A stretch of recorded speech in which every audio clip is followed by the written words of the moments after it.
এখান থেকে এইটুক বুঝলাম যে এই কম্পাউন্ডটা ফর্ম হবে, বাট এই কম্পাউন্ডটার নাম হচ্ছে বেনজিন হেক্সাক্লোরাইড। Benzene hexachloride. আর এই বেনজিন হেক্সাক্লোরাইড নামের মধ্যে যদিও বেনজিন আছে, বাট এটা কিন্তু অ্যারোমেটিক কম্পাউন্ড না।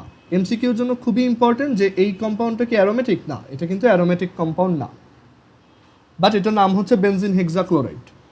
আর এই বেনজিন হেক্সাক্লোরাইড এইটার আরেকটা নাম আছে, সেটা হচ্ছে গ্যামাক্সিন বা লিন্ডেন। এই গ্যামাক্সিনের আরেকটা নাম হচ্ছে লিন্ডেন। আমার লিন্ডেন বানানটা ঠিক মনে নাই, বাট এটা একটু নেটে দেখে নিও। গ্যামাক্সিন বলা হয়, ঠিক আছে। এই গ্যামাক্সিন হচ্ছে একটা তোমার পাউডার, যেটা হচ্ছে জীবাণুনাশক, মানে এটা দিয়ে হচ্ছে জার্ম কিল করা হয়, মানে পিউরিফাই করার জন্য ইউজ করা হয় গ্যামাক্সিন। এটা একটা জীবাণুনাশক পাউডার। সো আমরা এইটুকু বুঝলাম যে অ্যাডিশন রিয়াকশন, হ্যাঁ জার্মিসাইড। সো এখানে আমরা বেনজিনের সাথে ক্লোরিন অ্যাড করলে বেনজিন হেক্সাক্লোরাইড হবে। এরপর আমরা, হ্যাঁ বলো।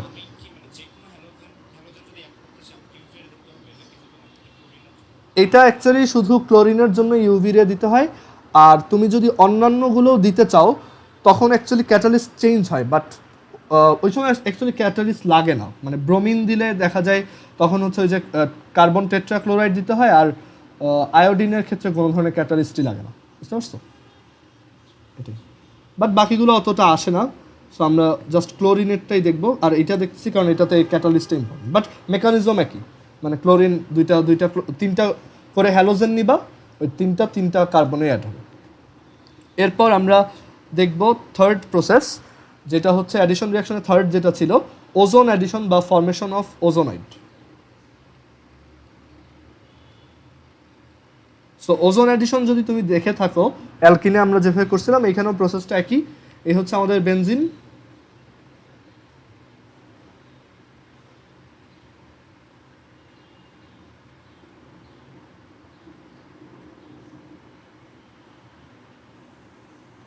বেনজিনের সাথে আমরা ওজোন কিভাবে অ্যাড করব। সো একটু চিন্তা করে দেখো যে যখন ইথিনের সাথে ওজোন অ্যাডিশন করছিলা, তখন তুমি কিন্তু একটা ডাবল বন্ডের জন্য একটা O3 ইউজ করছিলা। সো এখানে কয়টা O3 লাগবে? তিনটা, কারণ তিনটা ডাবল বন্ড। সো 3O3,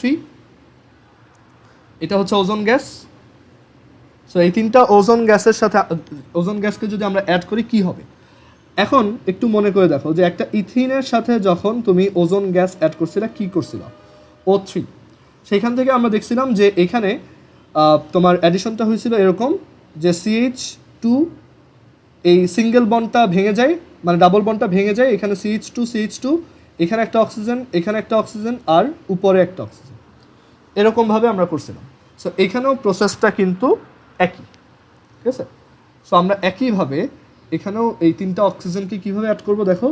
এখানে একটা অক্সিজেন, এখানে একটা অক্সিজেন, এই বন্ডটা এখানে আর থাকে না, আর এই, ঠিক আছে। সিমিলারলি এইটাও।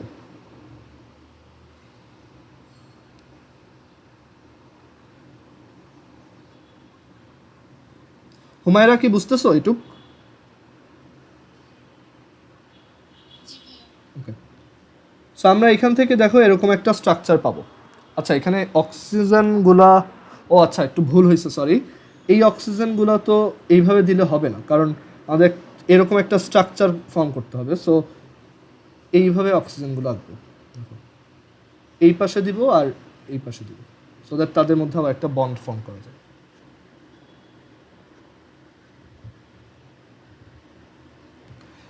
এইটুক কে কে বুঝো নাই আমাকে বলো তো। আচ্ছা, সো এইভাবে আমরা ওজোনালাইসিস বা ওজোন অ্যাডিশন করতে পারি। অ্যান্ড এই যে কম্পাউন্ডটা ফর্ম হয়েছে এটাকে বলা হয় বেনজিন ট্রাইওজোনাইড। যেমন আমরা অ্যালকিনেটটার ক্ষেত্রে বলতাম যে এটা এত, এই কম্পাউন্ডটার নাম ওজোনাইড। সিমিলারলি এখানেও আমরা বলবো এটা হচ্ছে বেনজিন ট্রাইওজোনাইড, কারণ তিনটা ওজোন আছে তো। So benzene triozonide. অ্যান্ড এই বেনজিন ট্রাইওজোনাইড থেকে আমরা ফার্দার কিভাবে ফাইনাল কম্পাউন্ডটা পেতে পারি। আচ্ছা, এখানে এইটাকে এই পাশে আঁকাটা ঠিক হয় নাই, এটুকু মুছে দিই। তো এটা হচ্ছে আমাদের সেই প্রোডাক্ট বেনজিন ট্রাইওজোনাইট। অ্যান্ড এটা থেকে ফাইনাল কম্পাউন্ড কীভাবে পাবো, আমাদের যদি একটু ইথিনের ওজোনালাইসিসটা মনে করো, ওইখানে দেখবা যে এরপর আমরা ওয়াটার অ্যাড করছিলাম, তাও আবার অ্যাসিড এর প্রেজেন্সে। সো এখানেও আমরা ওয়াটার অ্যাড করবো, বাট এবার কয়টা ওয়াটার লাগবে? 3টা, কারণ এখানে সব কিছু তিনবার করে আছে। সো এখানে যদি আমরা ওয়াটার অ্যাড করি তাহলে আমরা কি পাবো দেখো। একটু ইথিনের ওজোনালাইসিসটা আবার মনে করো, যে ওজোনাইট কম্পাউন্ডটা ছিল এরকম।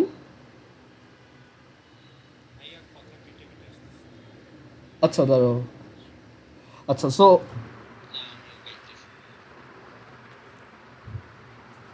সো এইটা হচ্ছে আমাদের সেই ওজোনাইট কম্পাউন্ড ছিল। আর এখন শুনতেছো সব? দেখো তো।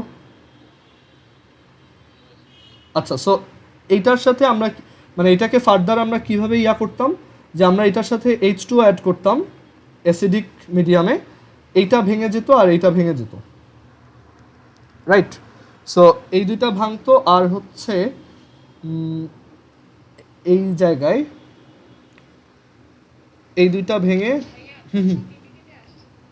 আচ্ছা একটু ওয়েট দাঁড়াও, একটু আমি দেখে নিই তো।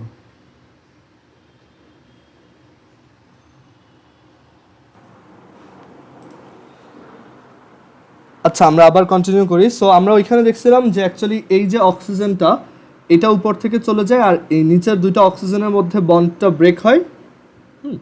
অ্যান্ড দেন আমরা এখান থেকে এরকম একটা কম্পাউন্ড পাচ্ছিলাম, যে একটা হচ্ছে CH, আমাদের এই যে H2O, এটার সাথে এই অক্সিজেনটা অ্যাড হয়ে আমরা জানতাম যে এটার সাথে H2O2 প্রডিউস হয়। আর তারপর আমাদের মনে আছে যে এরপর আমরা আবার ফার্দার জিঙ্ক অ্যাড করতাম, যেই জিঙ্কটা এখান থেকে তোমার জিঙ্ক অক্সাইড প্রডিউস করতো অ্যান্ড H2O রাখতো, ঠিক আছে? আর এখান থেকে আমরা এই যে দুইটা কম্পাউন্ড পেতাম, ওরা ছিল হচ্ছে এরকম HCHO আর আরেকটা ছিল HCHO। এইটুক তো সবার মনে আছে, তাই না? যে আমরা ইথিনের যে ওজোনালাইসিস করতাম, সবাই কি এইটুক বুঝছো যে ইথিনের ওজোনালাইসিসটা আমরা এটা দেখে আসছিলাম আগে? দাঁড়াও, এখন শুনতেছো? আচ্ছা আচ্ছা ঠিক আছে, আমি করতেছি। সবাই আরেকবার একটু কানেক্ট হও। ওকে, সো আমরা আবার কন্টিনিউ করি। সবাই এবার শুনতেছো কথা?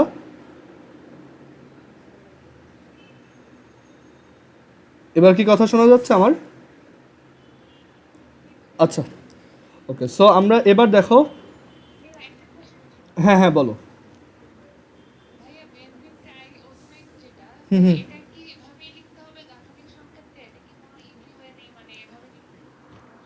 না এটাই কিন্তু ইজি, কারণ হচ্ছে তুমি একদম বুঝে বুঝে বসাচ্ছ। বাট ধরো তুমি যদি আগে থেকে মুখস্থ রাখো তাহলে কিন্তু অনেক ঝামেলা। মানে তুমি বেনজিনটা আগে আঁকবা, দেন ম্যানুয়ালি 3টা করে অক্সিজেন প্রত্যেক এইখানে এরকম বসাবা, ঠিক আছে?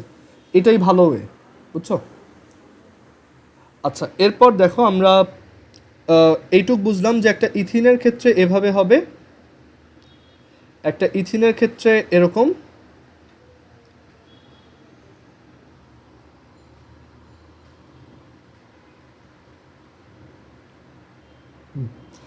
সো এখন দেখো একটা ইথিনের ক্ষেত্রে যদি এরকম হয়, এই একই ওয়েতে আমরা বেনজিনের জন্য এটা করতে পারবো, যে এখানে প্রত্যেকটা অক্সিজেন, এই যে এই অক্সিজেনগুলো ভাঙবে আর এই দুইটা অক্সিজেনের মধ্যে বন্ডটা ভাঙবে,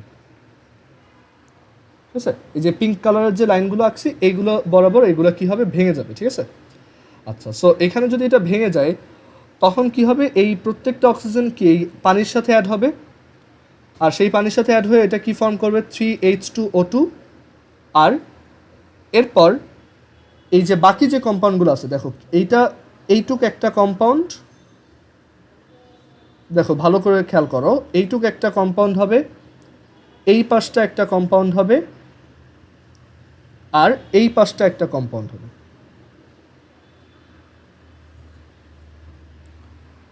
সো এই কম্পাউন্ডগুলোকে যদি আমরা লিখি, দেখো এই কম্পাউন্ডটাকে অ্যাকচুয়ালি এভাবে লেখা যায়, CHO আর হচ্ছে CHO। এই যে এইটা একটা CHO আর নিচেরটুকু একটা CHO, আর এই সেম জিনিসটা আমরা কয়বার পাবো, 3বার। সো 3CHO CHO, এইটুকু কি সবাই বুঝতে পারছো? কারো কোনো কনফিউশন আছে এখানে? আর এখানে আরেকটা জিনিস ভাবতে পারো যে আচ্ছা সিএইচও তো অ্যাকচুয়ালি অক্সিজেনের সাথে ডাবল বন্ড থাকে। হুম। আচ্ছা আজকে কি প্রবলেম আমার তো বুঝতেছি না, কারণ নেটের স্পিড ঠিকঠাকই আছে, সবই ঠিকঠাক আছে। দাঁড়াও,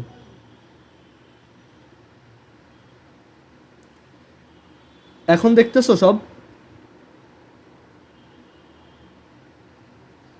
মানে এই যে লিখতেছি এগুলো কি দেখা যায়?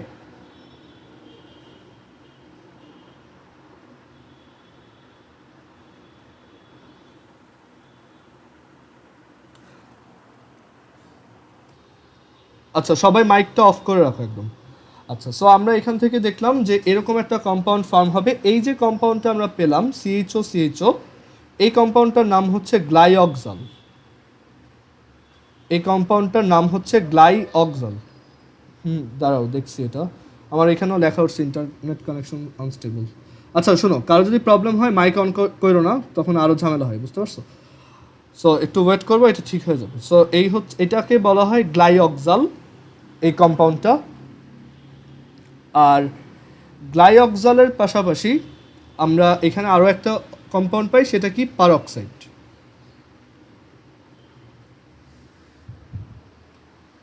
ওকে, সো আমরা এইটুকু বুঝলাম যে তোমার বেনজিনে ওজোন ইয়াটা কীভাবে অ্যাড করতে হয়। আর এখানে তুমি চাইলে ফার্দার আবার জিঙ্ক অ্যাড করতে পারো, যেই জিঙ্কটা অ্যাড করলে আমরা এখানে কী পাবো, জিঙ্ক অক্সাইড পাবো। আচ্ছা, সবাইকে এইটুকু বুঝছো? এই পর্যন্ত কি কারো কোনো কনফিউশন আছে?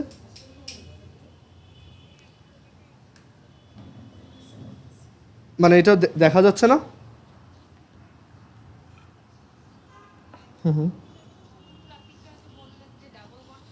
হ্যাঁ, ও আচ্ছা, ডাবল বন্ডটা হয় হচ্ছে, দেখো এখানে আমাদের এই যে বন্ডগুলো ভাঙতেছে, দেখো এই যে বন্ডগুলো ভাঙতেছে, এই বন্ডগুলো আলটিমেটলি এইখানে আবার ফর্ম হচ্ছে, বুঝতে পারছো? এর জন্য এটা এই C double bond O H single bond, C double bond O ওই এইচ, এভাবে ফর্ম হচ্ছে। এবার বুঝছো? সো এটা 3বার ফর্ম হবে। ওকে, সো আমরা এখান থেকে এই জিনিসটা 3বার পাবো। অ্যান্ড এই প্রত্যেকটা কম্পাউন্ডকে কি বলা হয়, সিএইচও বা গ্লাইঅক্সাল। ওকে, গ্লাইঅক্সাল ফর্ম করলাম, ঠিক আছে? সো এইটুকু সবাই একটু খাতায় তুলে, এরপর আমরা সাবস্টিটিউশন রিয়াকশনে যাব।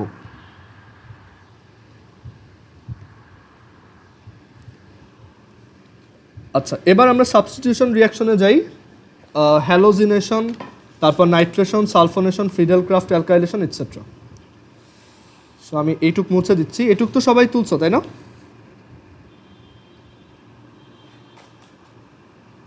ওকে, সো আমি এইটুক মুছে দিলাম। এবার দেখো যে আমরা এখান থেকে সাবস্টিটিউশন রিয়াকশনগুলো দেখি। ফার্স্ট যে সাবস্টিটিউশন রিয়াকশন, সেটা হচ্ছে হ্যালোজেনেশন। সো আমাদের ফার্স্ট সাবস্টিটিউশন রিয়াকশনটা হচ্ছে হ্যালোজেনেশন। সাবস্টিটিউশন রিয়াকশন, এটা হচ্ছে ফার্স্ট ওয়ান, হচ্ছে হ্যালোজেনেশন। সো হ্যালোজেনেশন আর হ্যালোজেন অ্যাডিশন দুইটা ডিফারেন্ট। আমরা এখন এই ডিফারেন্সটা দেখব যে দুইটার মধ্যে কীভাবে আলাদা, মানে ডিফারেন্সটা বোঝা যায়। সো ফার্স্ট যে সাবস্টিটিউশন রিয়াকশন হ্যালোজেনেশন, এই হ্যালোজেনেশনে আমরা অ্যাকচুয়ালি করব কি, বেনজিনের সাথে এবারও হ্যালোজেন অ্যাড করব, বাট এবার একটু ডিফারেন্ট ওয়েতে। মানে এবার এটা হচ্ছে একটা সাবস্টিটিউশন রিয়াকশন হিসেবে কাজ করবে, যেমনটা তোমার স্যাচুরেটেড কম্পাউন্ডের ক্ষেত্রে হয়। সো কীভাবে করব দেখো, আমরা একটা বেনজিন নিব, বাট এবার আমাদের টার্গেট হচ্ছে কি, সাবস্টিটিউশন করানো। আমরা কিন্তু এবার ডাবল বন্ডগুলো ভাঙতে চাচ্ছি না। সো এর জন্য আমি জাস্ট এই স্ট্রাকচারটাই আঁকলাম, অ্যান্ড এটার সাথে আমরা জাস্ট একটা ক্লোরিন অ্যাড করব, ঠিক আছে? সো এবার যদি আমরা ক্লোরিন অ্যাড করি, তাহলে এইখানে একটা তোমার দিতে হয়, ক্যাটালিস্ট দিতে হয়, যেটা দিলে এইটা হ্যালোজেন অ্যাডিশনের জায়গায় হ্যালোজেনেশন হবে, ঠিক আছে? সো সেই ক্যাটালিস্টটা কি? ক্যাটালিস্টটা হচ্ছে dry aluminium chloride, dry AlCl3, dry aluminium chloride. কেন দিলাম একটু পরে আমরা সেই মেকানিজমটা বুঝবো, আপাতত এটা দেখো। সো এখান থেকে আমরা যদি এই কম্পাউন্ডটাতে ক্লোরিন অ্যাড করি আর ড্রাই AlCl3 দেই ক্যাটালিস্ট হিসেবে, আগের বারের মতো এবার সানলাইট না দিই, তাহলে যেটা হবে যে এখানে জাস্ট একটা ক্লোরিন অ্যাড হবে সাইডে, ঠিক আছে? আর আমরা এখানে HCl পাবো। এখন এটা কি বোঝাচ্ছে আমরা একটু পরে ওইটা এক্সপ্লেন করতেছি। আর এই যে কম্পাউন্ডটা, এটাকে কিন্তু বেনজিন ক্লোরাইড বলা হয় না, এটাকে বলা হয় ক্লোরোবেনজিন। দুইটা ডিফারেন্ট, একটা হচ্ছে বেনজিন হেক্সাক্লোরাইড, আমরা ওই যে প্রথমে যেটা দেখছিলাম হ্যালোজেন অ্যাডিশনের সময় বেনজিন হেক্সাক্লোরাইড, ওইটা কিন্তু নন অ্যারোমেটিক ছিল, বাট এবার হ্যালোজেনেশন করে আমরা যেটা পেলাম সেটা হচ্ছে কি ক্লোরোবেনজিন, যেটা হচ্ছে তোমার একটা অ্যারোমেটিক কম্পাউন্ড। সবাই কি একটু বুঝছো? কারো কোনো কোশ্চেন আছে এই পর্যন্ত? এই একইভাবে আমরা দেখো, আর এবার কি কথা শোনা যাচ্ছে ঠিক মতো?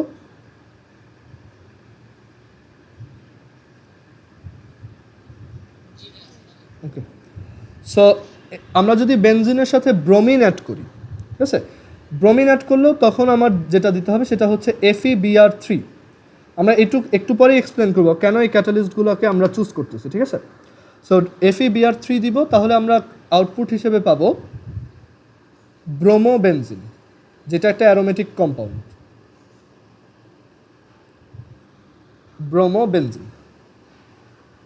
ব্রোমোবেনজিন। সো এখানে অ্যাকচুয়ালি কি হচ্ছে আমরা যদি একটু বোঝার ট্রাই করি। সো আমরা যখন হ্যালোজেন তোমার করতে চাবো, সাবস্টিটিউট করে বসাতে চাবো, তখন আমাদের একটা লুইস অ্যাসিড নিতে হয়। লুইস অ্যাসিড কি, এটা তোমরা সেকেন্ড পেপার চ্যাপ্টার 1-এ দেখবা। ওইটা হচ্ছে লুইস অ্যাসিডটা খুব ইজি একটা ডেফিনেশন হচ্ছে যে এটা এমন একটা অ্যাসিড যেটা হচ্ছে যেটার মধ্যে হাইড্রোজেন থাকে না, বাট এই অ্যাসিডগুলোতে হচ্ছে যেই তোমার ইয়াগুলো থাকবে, যেই এলিমেন্টগুলো থাকবে বা যেই অ্যাটমগুলো থাকবে, সেই অ্যাটমগুলা সবগুলোই এরকম হবে। একটা হচ্ছে AlCl3, দেন হচ্ছে FeBr2,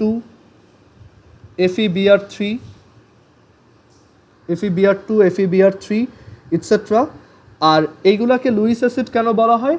কারণ এই স্ট্রাকচারগুলোতে তোমার দেখা যায় যে আমরা লুইস অ্যাসিড তাদেরকে বলি যাদের হচ্ছে ইলেকট্রন শর্ট থাকে, মানে যাদের অক্টেট বা অষ্টক অসম্পূর্ণ থাকে, ঠিক আছে? এখানে অ্যাকচুয়ালি এই যে অ্যালুমিনিয়াম, এটা হচ্ছে 3+, আর ক্লোরিন হচ্ছে 3Cl-, বাট এটা কিন্তু আমরা এখানে যদিও মনে হচ্ছে যে এটা একটা আয়নিক কম্পাউন্ড বা আয়নিক যৌগ, এটা আয়নিক যৌগ না, এটা হচ্ছে অ্যাকচুয়ালি একটা সমযোজী যৌগ, যেখানে স্ট্রাকচারটা দেখতে অনেকটা এরকম, ঠিক আছে? এখানে অ্যাকচুয়ালি ইলেকট্রন শেয়ারিং হচ্ছে, আর ওই যে আমরা সন্নিবেশ সমযোজী বন্ধন পড়ছিলাম, ওই থিওরি থেকে এক্সপ্লেন করা যায় যে এইগুলো হচ্ছে অ্যাকচুয়ালি অ্যাসিড টাইপের, বাট আমরা এইখানে ওইগুলো ডিসকাস করব না। আমরা জাস্ট মনে রাখবো যে হ্যালোজেনেশন যখন করব, আমাদের এই ক্যাটালিস্টটা মানে ম্যাচ করে ওই টাইপের লুইস অ্যাসিড দিতে হবে, এবং সেটা ড্রাই দিতে হবে, ঠিক আছে? ক্লোরিনের সাথে AlCl3, যদি ব্রোমিন দাও FeBr2 বা FeBr3, যে কোনো একটা দিলেই হয়। আয়োডিন যদি দিতে চাও তাহলে AlI3, ঠিক আছে? অ্যালুমিনিয়াম অথবা আয়রন, এই দুইটা দিবা, আর হচ্ছে সাথে একটা হ্যালোজেন দিয়ে দিবা, এবং সেটা 3টা হবে। আচ্ছা, সো এইখান থেকে দেখো, হ্যাঁ বলো। মানে কোনো ধরনের নাই, মানে পানি নাই, এবং একদমই সলিড, শুকনা, হ্যাঁ হ্যাঁ, শুষ্ক, ঠিক আছে? শুষ্ক মানে এটা হ্যাঁ হ্যাঁ,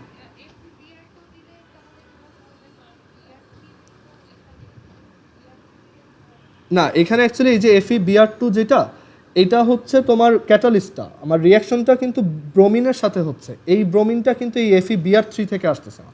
এই FeBr3টা অ্যাকচুয়ালি এখানে ক্যাটালিস্ট যেভাবে কাজ করে, যে এই Fe এর মধ্যে যে ফাঁকা ডি অরবিটালগুলো থাকে, সেইগুলোতে তোমার ওই ফাঁকা ডি অরবিটালের জন্য কিছু ইলেকট্রনকেও নিজের দিকে টানে, অ্যান্ড দ্যাটস ওয়াই দেখা যায় যে এই ব্রোমিনের মধ্যে যে বন্ডটা, সেটা খুব উইক হয়ে ব্রোমিন দুইটা আলাদা হয়ে যায়। এই ব্রোমিনটার সোর্স কিন্তু FeBr3 না, বুঝতে পারছো? এই ব্রোমিনটাকে উইক করার জন্য, ব্রোমিনটাকে ভাঙার জন্য অ্যাকচুয়ালি FeBr3 ইউজ হচ্ছে। আর এখানে আমরা এই যে ক্যাটালিস্টটা মেইনলি ইউজ করি যাতে এই ব্রোমিন দুইটা যখন ভাঙবে সেটা যাতে ফ্রি রেডিক্যাল না হয়ে একটা Br+ আর একটা Br- হয়। আমরা একটু পরে ওইটার মেকানিজমটা দেখব, ঠিক আছে? আচ্ছা, এইটুক আপাতত তুলো, দেন আমরা এরপর দেখি যে দুইটা এই ব্রোমিন অ্যাড করা বুঝলাম অ্যান্ড ক্লোরিন অ্যাড করা বুঝলাম। এবার আমরা দেখব যে এইখান থেকে ফার্দার আমরা কি করতে পারি। যে আমরা ধরো ক্লোরিনেরটা নিয়ে শুধু পড়তেছি, সো একটা ক্লোরোবেনজিন ফর্ম করলাম। এরপর আমরা কি করলাম, এই ক্লোরোবেনজিনের সাথে আবারও সেম রিয়াকশনটা পারফর্ম করলাম।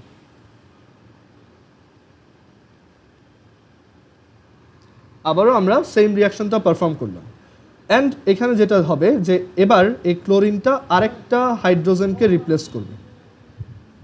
ঠিক আছে, মানে ব্যাপারটা হচ্ছে এরকম যে এইখানে দুইটা ক্লোরিন, একটা ক্লোরিন আর এই আরেকটা ক্লোরিন, একটা ক্লোরিন এইখানে গিয়ে একটা হাইড্রোজেনকে রিপ্লেস করে নিজে বসতেছে, আর বসার পর ওই হাইড্রোজেনটা বের হয়ে আবার এই ক্লোরিনটাকে রিসিভ করে HCl ফর্ম করতেছে। সবাই কি এইটুকু বুঝছো? আচ্ছা, এরপর এই সেম প্রসেস আরও অনেকবার চলবে। আমরা এরপর আবার দুইটা ক্লোরিন সহ যে বেনজিনটা আছে সেটাকে নিব, আবারও ক্লোরিন।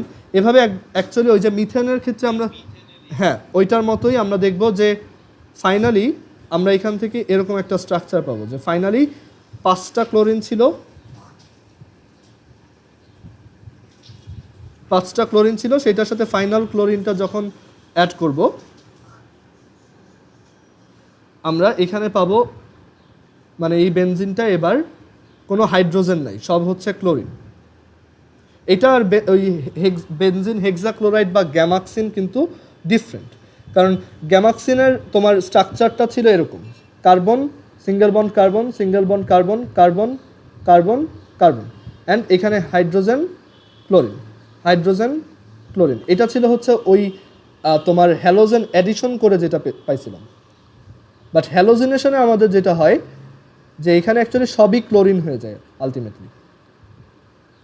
ঠিক আছে, এখানে অ্যাকচুয়ালি এইটা অ্যারোমেটিক কম্পাউন্ডই থাকে আর এইটা দেখতে এরকম হয়, C double bond C single bond C double bond C single bond C double bond C single bond C. আর এখানে আমাদের এবার জিনিসটা জাস্ট হাইড্রোজেনের জায়গায় এবার ক্লোরিন, কোনো হাইড্রোজেন এখানে নাই, কারণ এখানে আমরা প্রত্যেকটা হাইড্রোজেনকে রিপ্লেস করে ফেলছি। সো এটা কিন্তু একটা তোমার অ্যারোমেটিক কম্পাউন্ড, আর এইটার নাম কি, এইটার নাম হচ্ছে হেক্সাক্লোরোবেনজিন। সো খুবই ইম্পর্টেন্ট কনসেপ্ট যে বেনজিন হেক্সাক্লোরাইড আর হেক্সাক্লোরোবেনজিন দুইটা কিন্তু ডিফারেন্ট। সবাইকে এইটুকু বুঝছো? এটা অ্যাকচুয়ালি ডাবল বন্ড। কারো কি এটা বুঝতে কোনো ধরনের প্রবলেম আছে এই পর্যন্ত? ওকে, সো আমরা দেখলাম যে কীভাবে হ্যালোজেনেশন করতে হয়। এবার আমরা দেখব মেকানিজমটা কি এই হ্যালোজেনেশন রিয়াকশনের। সো আমরা এটা মুছে দেই। দেখো,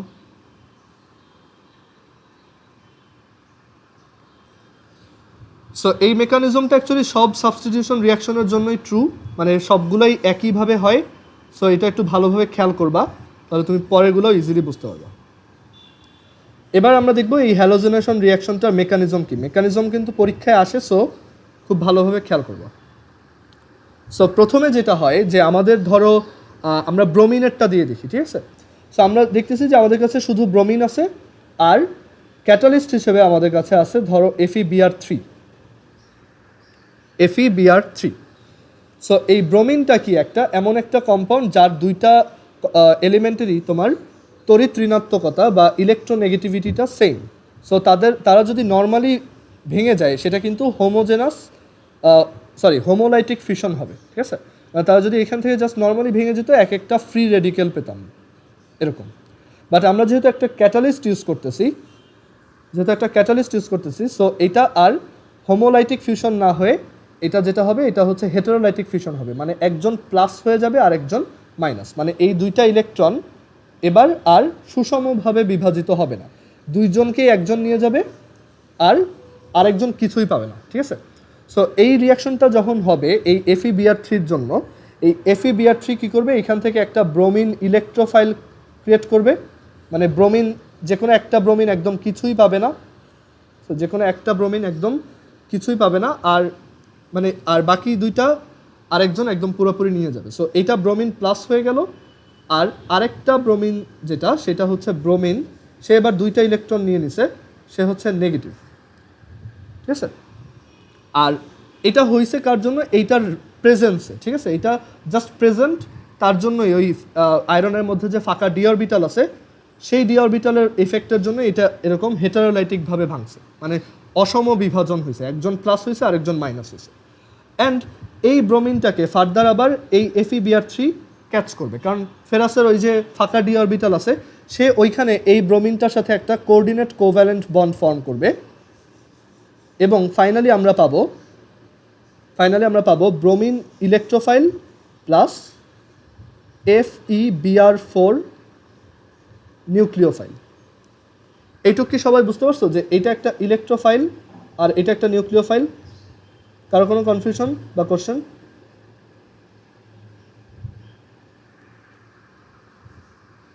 আচ্ছা, সো এইটা হচ্ছে আমাদের ফার্স্ট স্টেপে আমাদের ব্রোমিনটার সাথে এই লুইস অ্যাসিডটা রিয়্যাক্ট করবে। এরপর সেকেন্ড স্টেপটা কি? সেকেন্ড স্টেপটায় যেটা হয় সেটা হচ্ছে এবার আমাদের যে বেনজিনটা ছিল,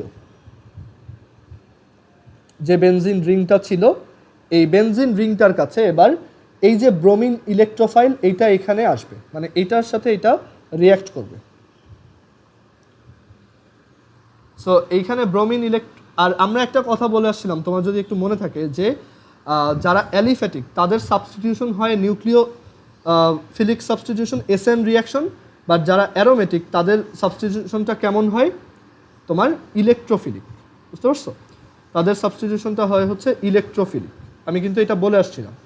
সো এখন এইখানে দেখতেই পাচ্ছ যে এই অ্যারোমেটিক কম্পাউন্ডের জন্য এই সাবস্টিটিউট করতেছে কে, মানে রিয়াকশনটা কে করতেছে? একটা ইলেকট্রোফাইল। এটা করার রিজন হচ্ছে, কেন ইলেকট্রোফাইল আসলো, কেন নিউক্লিওফাইল আসলো না, সেটার রিজন হচ্ছে বেনজিন এমন একটা স্ট্রাকচার যার মধ্যে প্রচুর ডিলোকালাইজড ইলেকট্রন আছে। আর ডিলোকালাইজড ইলেকট্রনস আর লাইক ফ্রি ইলেকট্রনস, মানে তারা অনেক বেশি ঘোরাফেরা করে, ঠিক আছে? সো এর জন্য ইলেকট্রোফাইল যেহেতু ইলেকট্রন পছন্দ করে, এর জন্য এই ইলেকট্রোফাইল এখানে চলে আসে। নিউক্লিওফাইল এখানে রিপালস হয়, মানে বিকর্ষিত হয়, কারণ এখানে ইলেকট্রন অত্যধিক আছে, ঠিক আছে? এখানে ইলেকট্রনের ডেনসিটিটা বেশি।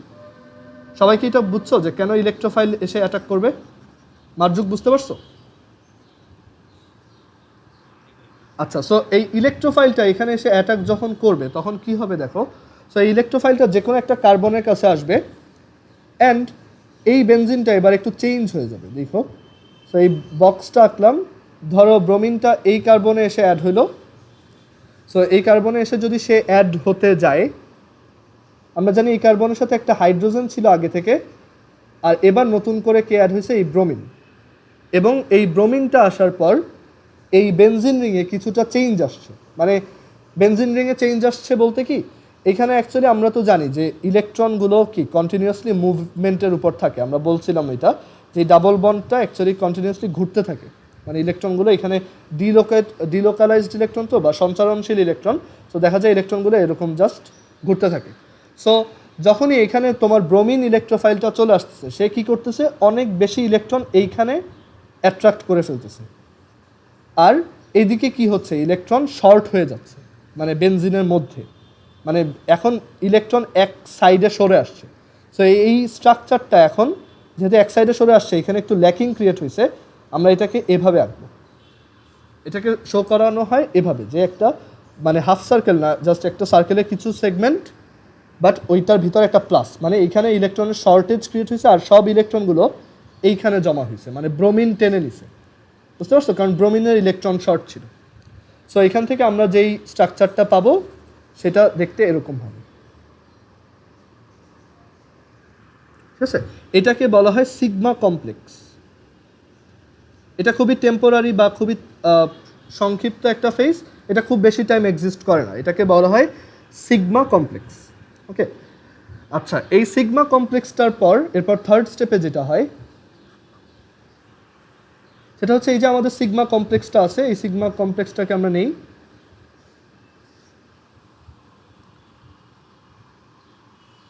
এবার এই সিগমা কমপ্লেক্সটার সাথে আমাদের এই যে একটা নিউক্লিওফাইল আগে থেকে এখানে রেডি ছিল, সেই নিউক্লিওফাইলটা এবার অ্যাকশন নেবে, ঠিক আছে?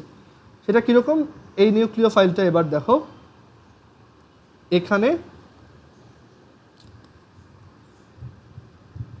ধরো, হ্যাঁ, এই নিউক্লিওফাইলটা এবার আমাদের এই যে নিউক্লিওফাইলটা আচ্ছা এটা ইয়া করতেছে না।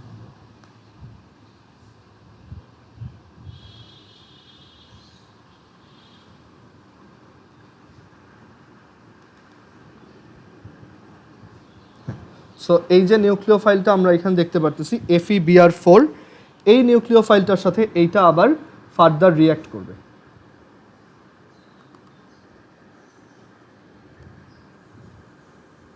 এইটুকু।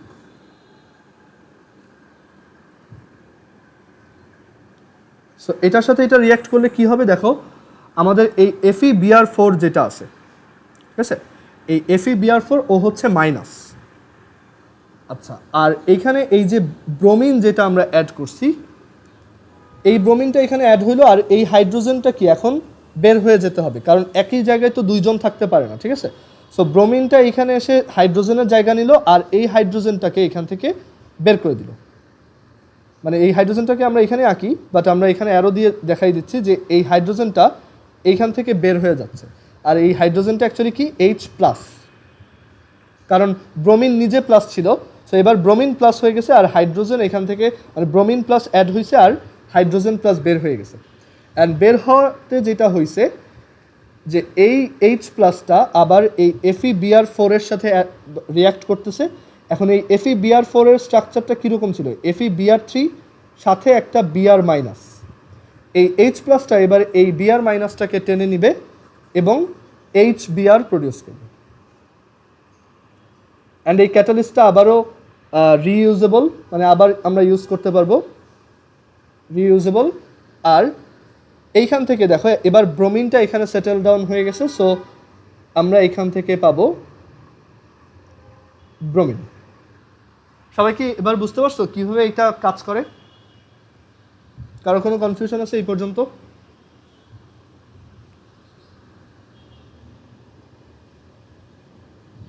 আফরা বুঝতে পারছো এইটুক?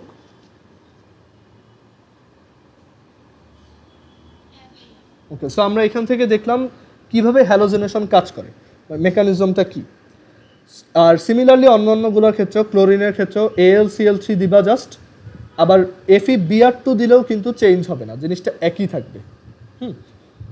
জাস্ট তখন এখানে FeBr3 মাইনাস ক্রিয়েট হবে আর কি, কারণ FeBr2তে এই হ্যালোজেনের আয়রনের অক্সিডেশন নাম্বার হচ্ছে +2, আর FeBr3তে অক্সিডেশন নাম্বার হচ্ছে +3। জাস্ট এইটাই ডিফারেন্স, বাকি সবই সেম। আচ্ছা, সো হ্যালোজেনেশনের পর আমরা এরপর দেখব যে কিভাবে আমরা নাইট্রেশন করতে পারি, সেকেন্ড ওয়ান যেটা হচ্ছে nitration.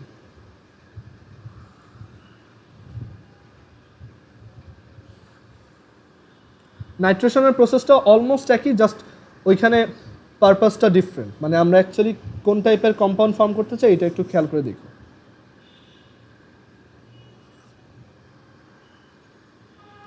So second type of substitution reaction, which is nitration of benzene. So nitration of benzene কীরকম? Nitration of benzene হচ্ছে যে আমাদের একটা বেনজিন দেওয়া থাকবে। সো নাইট্রেশন কথাটার অর্থ কী? নাইট্রেশন মানে হচ্ছে এটার সাথে নাইট্রো অ্যাড করতে হবে, মানে আমরা এখান থেকে আউটপুট পাবো হচ্ছে নাইট্রোবেনজিন, প্রোডাক্ট হিসেবে নাইট্রোবেনজিন পাবো। সো নাইট্রেশনের জন্য আমাদের যেই জিনিসটা অ্যাড করা লাগে সেটা হচ্ছে নাইট্রিক অ্যাসিড, কারণ নাইট্রিক অ্যাসিডের মধ্যে আমরা জানি নাইট্রো থাকে।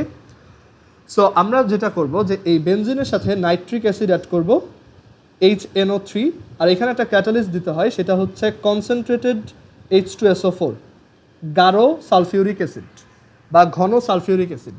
আর এখানে একটা টেম্পারেচার মেনটেন করতে হয়। আমরা এগুলো আরও ডিটেলসে শিখবো, কেন এই টেম্পারেচারটা আবার চেঞ্জ হয়, সেগুলো আস্তে আস্তে শিখবো, বাট সেগুলো পরে। আমরা এখন দেখি যে একটা বেনজিনের নাইট্রেশন কীভাবে করে। বেনজিনের সাথে জাস্ট নাইট্রিক অ্যাসিড অ্যাড করবা, সালফিউরিক অ্যাসিড দিবা ক্যাটালিস্ট, আর 60 ডিগ্রি সেন্টিগ্রেড মেনটেন করবা। এখন এইখানে যেই জিনিসটা হয় সেটা হচ্ছে যে এই নাইট্রিক অ্যাসিড থেকে নাইট্রো গ্রুপটা বের হয়ে এই বেনজিনের সাথে অ্যাড হয়, সো এখান থেকে যদি NO2 বের হয়ে যায়, NO2 বের হয়ে কী করতেছে, এই জায়গায় এটা সাবস্টিটিউট করতেছে, সাবস্টিটিউশন রিয়াকশন। সো সাবস্টিটিউট করতেছে মানে এখানে NO2 বসতেছে, আর এখান থেকে বের করে দিচ্ছে কাকে, H কে। আর এখানে HNO3 থেকে যদি NO2 বের হয়ে যায় বাকি থেকে কি HO, এই H আর HO মিলে আমরা কি পাবো H2O, ঠিক আছে। সো আমরা এখান থেকে যেই জিনিসটা পাবো সেটা হচ্ছে NO3 থেকে যে NO2 সেটা এখানে বসলো, আর এর পাশাপাশি আমরা পাবো H2O। আমরা এখন এটার মেকানিজম দেখবো যে এটা কিভাবে কাজ করে, ঠিক আছে, আর কেন এরকম হইল। আর আরেকটা জিনিস একটু মনে রাখবা যে এই যে নাইট্রো গ্রুপ, মানে এই যে এটাকে কি বলা হয় নাইট্রোবেনজিন, আমরা যদি নাইট্রোবেনজিনকেও নাইট্রেশন করি, আচ্ছা আমরা এখানে যত রিয়াকশন দেখতেছি এগুলো কিন্তু ম্যাক্সিমাম অ্যারোমেটিক কম্পাউন্ডের জন্য অ্যাপ্লিকেবল, মানে এই সেম রিয়াকশনগুলো আমরা টলুইনে গিয়েও দেখবো, ঠিক আছে। তো আমরা এখানে এই নাইট্রোবেনজিনটাকে যদি আবার নাইট্রেশন করি, এবারও HNO3, বাট এবার একটু ডিফারেন্স দেখবো একটা। এবার আমরা এই ক্যাটালিস্টটাও দিব কনসেন্ট্রেটেড H2SO4, গাঢ় H2SO4, বাট এবার টেম্পারেচারটা 100 ডিগ্রি সেন্টিগ্রেড হয়। কেন হয় আমরা এক্সপ্লেন করব অবশ্যই। 100 ডিগ্রি সেন্টিগ্রেড হয়, অ্যান্ড এই নাইট্রো গ্রুপটা, এখান থেকে যে নাইট্রো গ্রুপটা বের হয়, মানে এই HNO3 অ্যাকচুয়ালি এভাবে ডিভাইড হয় NO2 প্লাস আর HOH মাইনাস। তোমার মনে কোশ্চেন আসতে পারে কেন, HNO3 তো একটা অ্যাসিড, এটা তো H প্লাস আর NO3 মাইনাস হিসেবে ডিভাইড করার কথা, আমরা সেটা এক্সপ্লেন করব পরে। সো এই NO2টা এবার কোথায় গিয়ে অ্যাড হবে, এখানে না, এই NO2টা দেখা যায় ওই পজিশনে তো বসে না, বাট এটা এই প্যারা পজিশনে বসে, সরি মেটা পজিশনে বসে, ঠিক আছে। এটা হচ্ছে সেই আগের NO2, আর নতুন NO2টা এবার এই পজিশনে বসবে। সো এটাকে আমরা কি বলি, মেটা ডাইনাইট্রোবেনজিন। কেন এখানে বসলো সব এক্সপ্লেনেশন আমরা দিব, বাট আপাতত এটুক লিখে রাখো, এটা হচ্ছে মেটা ডাইনাইট্রোবেনজিন, আর এখানে এটা হচ্ছে ওয়াটার, ঠিক আছে। আমরা আরেকবার অ্যাটেম্পট নেই যে এই সেম রিয়াকশনটা যদি আরও একবার করি তখন কি হবে। আচ্ছা ওইটা এখন দেখার দরকার নেই, ওইটা আমরা পরে দেখব আরেকবার করলে কি হবে। তার আগে আমরা দেখি যে এটার মেকানিজমটা কি, বা এখানে সবচেয়ে কমন কোশ্চেন যেটা সবার, যে এই HNO3টা এইভাবে কেন ডিভাইড হলো না, H প্লাস আর NO3 মাইনাস। কেউ কি এটা অ্যান্সার দিতে পারবা, মানে চিন্তা করে, না পারলেও সমস্যা নেই, বাট একটু চিন্তা করে দেখো যে এটা তো তোমার কাছে মনে হয় কিনা যে এটা কীভাবে হয়।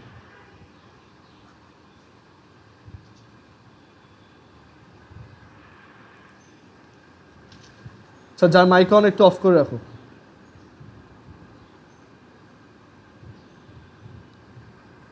আচ্ছা সো এরপর আমরা দেখব mechanism of nitration reaction. So nitration রিয়াকশনে এই যে HNO3টা কেন H প্লাস, মানে অ্যাসিড তো নর্মালি এভাবে ডিভাইড হয় আমরা জানি, H প্লাস আর NO3 হইল না, এটার পিছনে মেইন রিজন হচ্ছে আমরা যে ক্যাটালিস্টটা ইউজ করতেছি সে এই যে কনসেন্ট্রেটেড H2SO4। কারণ কি, কারণ হ্যাঁ হ্যাঁ হ্যাঁ হ্যাঁ ওইটা হচ্ছে, অ্যান্ড সেটা কেন এইভাবেই ডিভাইড হলো, মানে কেন H প্লাস NO3 মাইনাস হিসেবে ডিভাইডেড হলো না, সেটার রিজন হচ্ছে যে আমরা এখানে ক্যাটালিস্ট হিসেবে কাকে ইউজ করতেছি দেখো, কনসেন্ট্রেটেড H2SO4। এখন তুমি একটু এটা চিন্তা করে দেখো যে নাইট্রিক অ্যাসিড বেশি স্ট্রং নাকি H2SO4 বেশি স্ট্রং। তার উপর আবার H2SO4 হচ্ছে কনসেন্ট্রেটেড, আমরা সবাই জানি যে H2SO4 হচ্ছে বেশি স্ট্রং। সো কোনো একটা জায়গায় যদি দুইটা অ্যাসিড থাকে তখন দেখা যায় যে বেশি স্ট্রং সে অ্যাসিডের মতো কাজ করে, আর আরেকজন যে সে অ্যাসিড হওয়া সত্ত্বেও এই সালফিউরিক অ্যাসিডের ডমিনেন্সের কারণে সে একটা বেইজের মতো অ্যাক্ট করে, ঠিক আছে, সে একটা বেইজের মতো অ্যাক্ট করে। সো এই দুইটা, হ্যাঁ এমনি মানে এটা হচ্ছে অ্যাসিডের প্রপার্টি, দুইটা অ্যাসিডকে যদি রিয়াক্ট করো যে স্ট্রং সে, যেমন দেখো তুমি যখন চ্যাপ্টার 1 পড়বা, সেকেন্ড পেপার চ্যাপ্টার 1, ওইখানে দেখবা যে ওয়াটারও অ্যাকচুয়ালি একটা অ্যাসিড, কিন্তু সেটা কার সামনে, NaOH এর সামনে। ওয়াটার মানে ওইখানে H2O-কে নিউট্রাল না বলে বলা হয় ওয়াটার হচ্ছে অ্যাসিড আর এটা হচ্ছে বেস, মানে অলওয়েজ যে বেশি স্ট্রং সে হচ্ছে অ্যাসিড আর যে কম স্ট্রং সে হচ্ছে বেস। এই আইডিয়াটা হচ্ছে তোমরা চ্যাপ্টার 1-এ পাবা, সেকেন্ড পেপার চ্যাপ্টার 1, ওইখানে অ্যাসিড বেসের কিছু থিওরি আছে, যে আমরা অ্যাকচুয়ালি অ্যাসিড বলতে যেরকম বুঝি যে যার মধ্যে H প্লাস থাকে সেই অ্যাসিড আর যার মধ্যে OH মাইনাস থাকে সেই হচ্ছে বেস, ব্যাপারটা ওরকম না, এটা হচ্ছে একটা কম্পারেটিভ আইডিয়া। আর কয়েকটা মতবাদ আছে এই related, Luis acid, Brønsted লাউরি acid, আর আরেকটা হচ্ছে তোমার আরহেনিয়াস অ্যাসিড, ঠিক আছে। এটা অ্যাকচুয়ালি সব অ্যাসিডের জন্যই, মানে এখানে H2SO4 হচ্ছে স্ট্রং আর HNO3 হচ্ছে weak, so the HNO3 will act like a base আর H2SO4 will act like an acid. So এখানে আমরা না, বেস হওয়ার জন্য OH হওয়া লাগে না, বা অ্যাসিড হওয়ার জন্য H+ হওয়া লাগে না। অ্যাসিড বেসের ডেফিনেশনটা পুরো ডিফারেন্ট, এটা আমরা পরে দেখব।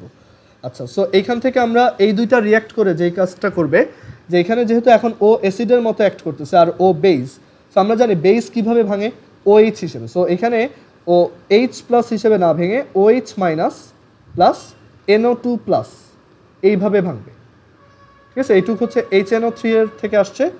আর এইটা কিভাবে ভাঙবে, এইটা যেহেতু অ্যাসিড, আমাদের H2SO4 যেহেতু অ্যাসিড, ও এখনও মানে ও তো অ্যাসিড, সো আমরা ওকে না ভেঙে রাখার, মানে ভেঙে রাখার কোনো দরকার নেই, আমরা এইভাবে রাখলাম H2SO4 আর হচ্ছে এটা তোমার, আচ্ছা এটাকেও ভেঙে দেখি, দাঁড়ো। এটা যেহেতু অ্যাসিড, এটা ভাঙবে এইভাবে H+ আর সালফেট। আবার তুমি এটা চিন্তা করতে পারো কেন H+ কেন, দুইটা H+ আসলো না কেন?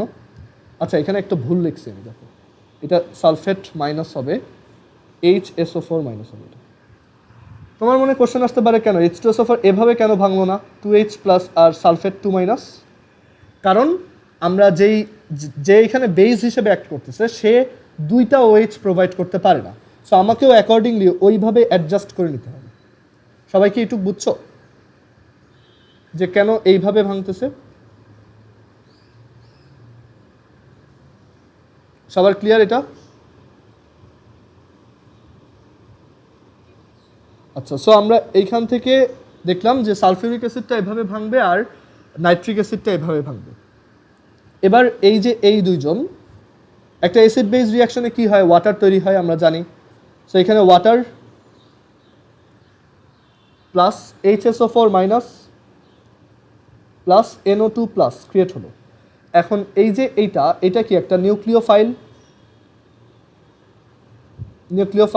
এটা কি একটা ইলেকট্রোফাইল। এখন অ্যারোমেটিক কম্পাউন্ডের সাবস্টিটিউশন রিয়াকশন কারা করে, ইলেকট্রোফাইলরা করে, আর অ্যালিফেটিকে কারা করে, নিউক্লিওফাইলরা করে। সো আমাদের বেনজিন রিংটাকে এখানে অ্যাটাক করবে কে, NO2+। সো এটা হচ্ছে আমাদের বেনজিন রিং, এই হচ্ছে NO2+। এই NO2+টা এখানে এইটাকে অ্যাটাক করলো ধরো।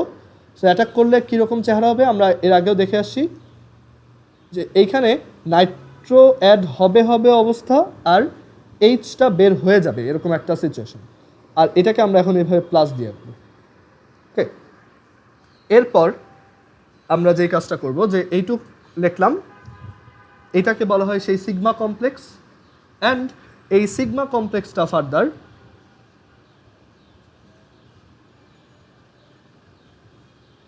এই যে সিগমা কমপ্লেক্সটা আমরা এখানে ড্র করলাম, এই সিগমা কমপ্লেক্সটাকে এবার কে ইয়া করবে, এই HSO4 মাইনাস নিউক্লিওফাইলটা এরপরে আসলো। এই HSO4 কী করবে, এই এইচকে আবার টেনে নিবে। So H2SO4 plus Nitro benzene. দেখো ক্যাটালিস্ট আবার আগের অবস্থায় চলে আসছে, এটা হচ্ছে রিইউজেবল। আচ্ছা, আমাদের মিটিংটা আর 1 মিনিট আছে, সবাই আরেকবার কানেক্ট করো, দেন আমরা বাকিটুকু কন্টিনিউ করি। আচ্ছা, আমরা আবার কন্টিনিউ করি। সো এখান থেকে আমরা দেখলাম যে এইভাবে নাইট্রেশনটা হয়, ঠিক আছে? এটা এখান থেকে আমরা ফাইনালি কী পেলাম, নাইট্রোবেনজিন। ওকে, আচ্ছা, এরপর আমরা দেখব সালফোনেশন। সালফোনেশনটা আমরা শর্টে দেখি, একই রকম। দেখো এখানে আমাদের একটু মুছে দিই,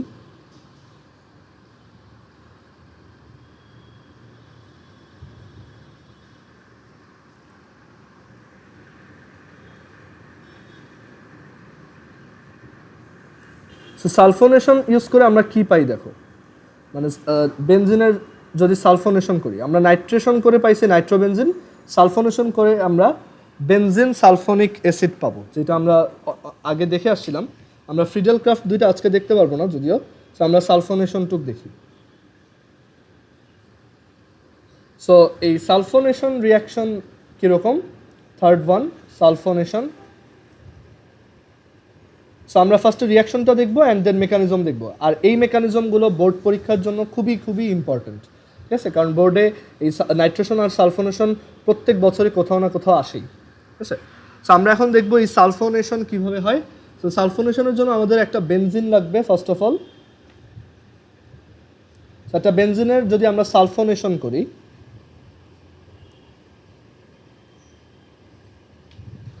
সালফোনেশনের জন্য আমাদের এখানে এটার সাথে কি অ্যাড করতে হবে? Sulphuric acid. আমরা যেমন নাইট্রেশন করার জন্য নাইট্রিক অ্যাসিড অ্যাড করছিলাম, এখানে আমরা সালফোনেশন করার জন্য সালফিউরিক অ্যাসিড অ্যাড করব।